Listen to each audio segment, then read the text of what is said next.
For years, India's narcotics challenge was largely defined by heroin from the Golden Crescent and methamphetamine from the Golden Triangle.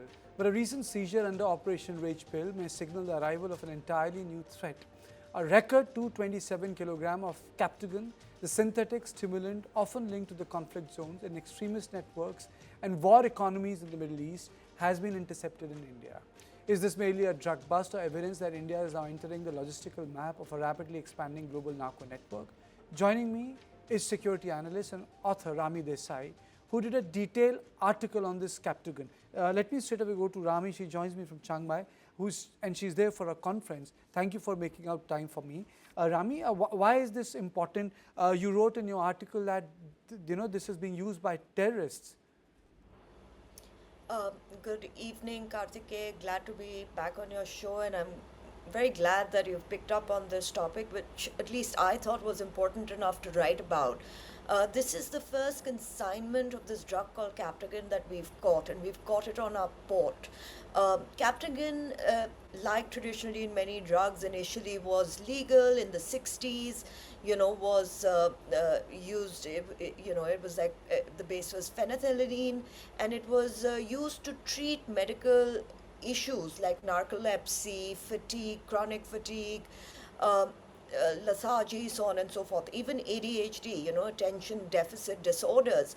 And sure enough, it realized as the usage increased as a medical drug, they realized that it had high addictive qualities, and also other problems resulted in the usage, long-term usage of this. And UN banned it in the 80s, saying it's a psychotropic drug. Now, when it was banned, and this is, I'm just giving you a little background of it, when it was banned, it went underground. Illicit production of this drug started, and this sort of illicit production found a home in conflict-driven Syria. It also just exploded post the fall of Assad regime, and sort of got distributed into not just production, but fragmented warlords started controlling it. And it sort of got distributed across West Asia.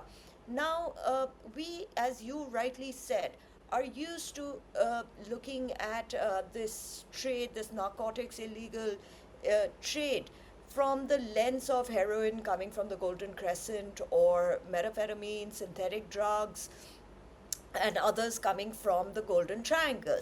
But for this drug to be found in one of our ports, at the Mudra port, for it to be found there, marks an inflection point in what is really happening in the narcotics trade in the world. And we then now have another opening to contend with.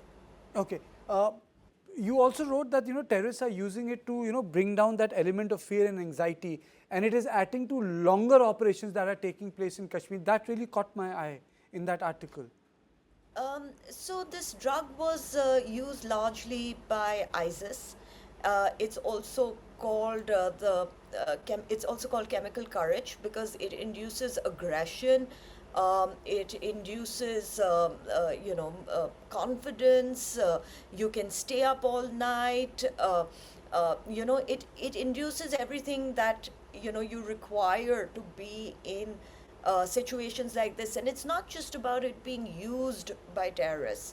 And that's why it was also called the Jihadi Drug, because of the usage by ISIS. But it's also it's used by civilians who are poor people in very traumatic conditions, people who are in war-torn cities, where they need something to sort of buffer the trauma that they are going through.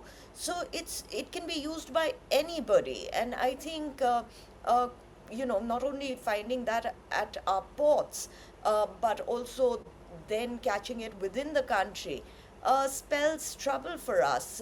However, I have to say this, Karthikeya, that we have a very strong policy within this dispensation against drugs. And if these policies and this sort of integrated intelligence system wasn't already in place, I fear that we would have missed this consignment. Okay.